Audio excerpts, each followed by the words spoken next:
예, 안녕하십니까. 승선아라 송원근 목사입니다.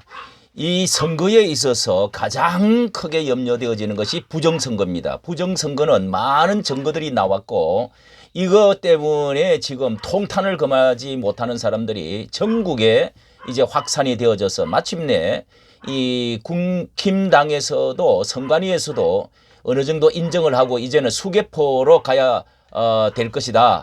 이렇게 하면서 그래도 국민들은 아직도 믿지를 못하고 완전 사전 투표도 없애야 되고 전자 투표도 완전히 폐지해야 된다. 이렇게 지금 다들고 일어나는 지금 상황에 처했는데요. 이 김경수 드루킹 그 사건을 통해서 볼 때 왜 지금도 그렇게 하지를 못하겠느냐. 얼마든지 의심할 수 있고요. 큰 위험을 지금 앓고 있는데 배후에는요.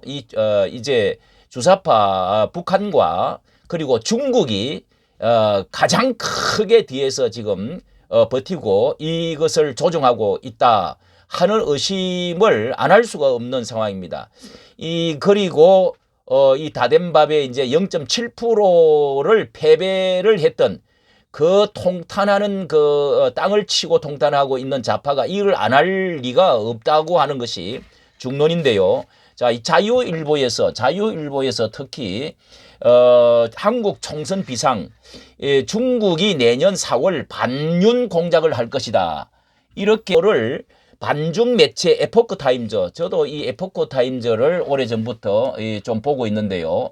여기에 이렇게 이제 기사를 오늘 올리면서 반중 매체 에포크 타임즈 세미나 이지용 교수가 경고를 했습니다.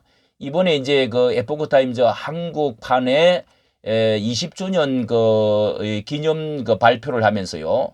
이렇게 이제 국내 언론사 위장 사이트 18개까지 이렇게 나와 있습니다.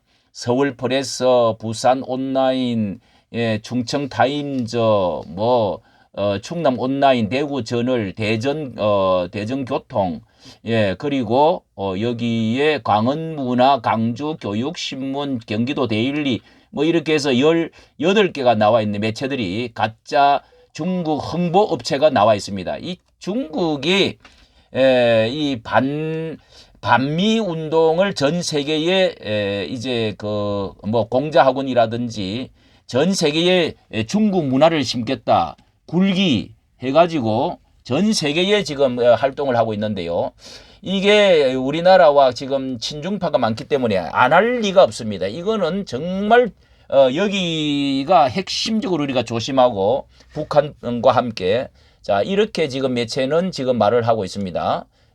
이 매체에서는 내년 총선에 앞서 북한뿐만 아니라 중국 공산당이 국내 좌파 진영과 연합해서 반윤석열 공작을 펼칠 가능성이 있다 하면서 이 방공중화권 매체 에포크 타임즈 창간 20주년 기념 세미나에 이 발제의 이지용 계명대 교수는 현재 대상으로 초안전을 펼치고 있는 중국 공산당은 내년 총선에 맞춰 정치전을 펼칠 수 있다. 이렇게 지금 말을 하고 있는데요.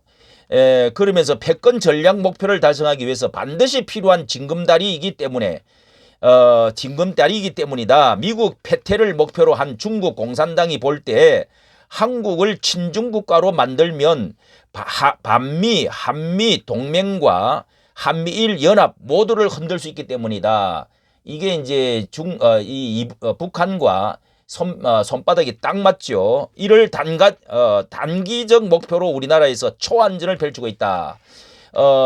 내년 4월 총선에 앞서 북한 국내 좌파 진영과 직간접적으로 연합해서 여러 측면에서 공격을 정부와 여당을 공격할 것이라 예측을 하면서 이 첫째는 우선 이 윤석열 대통령 개인과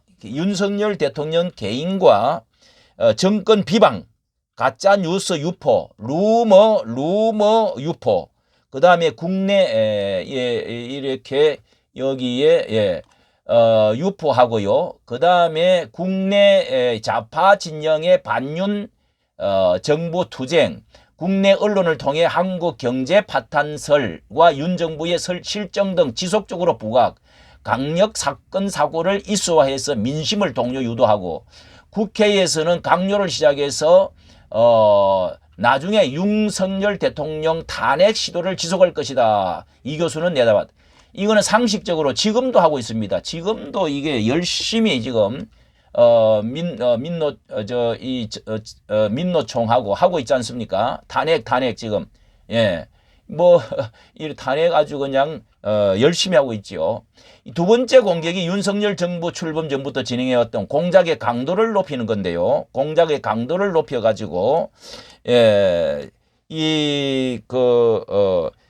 강력 사건, 사고를 일으켜서 이수해서 민심을 유도시키는 겁니다.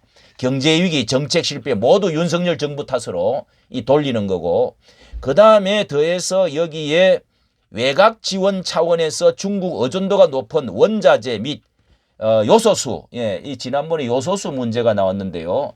이 요소수라든지 원자재라든지 질소 같은 것에 대한 수출 제한을 실시해서 한국 경제가 민심이 흔들려 혼란하도록 만들 수 있다. 이것도 지적을 하고 있고요.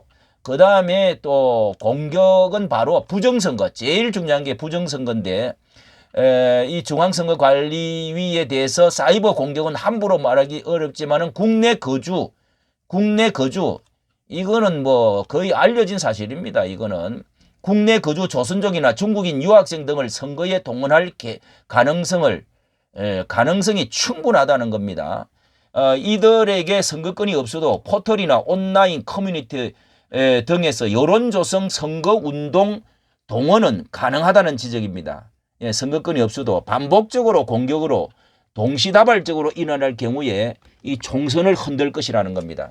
이거는 지난번 총선과 뭐 대선에서도 이게 증거들도 드러났고요. 한 손가락 댓글 다는데 뭐 몇십 원씩 주고 해가지고 이 유학생들을 사용을 많이 했죠.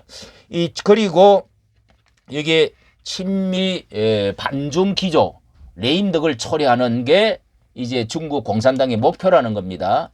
자, 여기에 선거관리위원회 우리가 어떻게 대처를 해야 되겠느냐 하는 것도 이렇게 한마디를 했는데요. 이 교수는 차선책으로 이 중국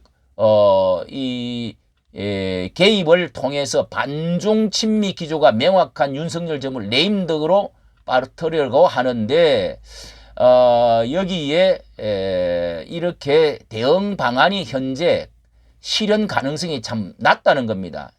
대응하기가 어려운 부분이 있는데 몇 가지를 제시하기를 차단위에서 윤석열 정부가 내년 총선 때 예부 세력을 차단하기 위해서 적극 나서는 것으로 선거관리위원회 보안 강화, 온라인 여론조작 차전에서 국민들에게 폭로, 국내 거주 중국인의 여론조작 증거를 찾아내서 공개, 중국 공산당의 해외 선거 개입 사례 대국민 홍보 등을 꽂았다. 자, 여기에서 우리가 그만큼의 우리가 정말 이 일에 아스팔트에서 나와가지고 태극기를 흔들면서 강력 저지를 위해서 애써왔던 전위대 가장 앞선 우리가 이 거구가 아닙니다. 열심히 더 내야 되는데요. 그렇게 해서 손가락 운동도 하고 정말 피눈물 나는 노력을 하고 있는데 정말 참 인요한이라든지 이 국힘당에 참 아쉽습니다. 이렇게 많은 노력을 전방위적으로 전위대처럼 혁명을 위해서 이렇게 노력하는 사람들이 희생들이 참 이런 때도 또 지금 빛나야 될 때가 되었습니다. 이까지 전해드렸습니다. 감사합니다.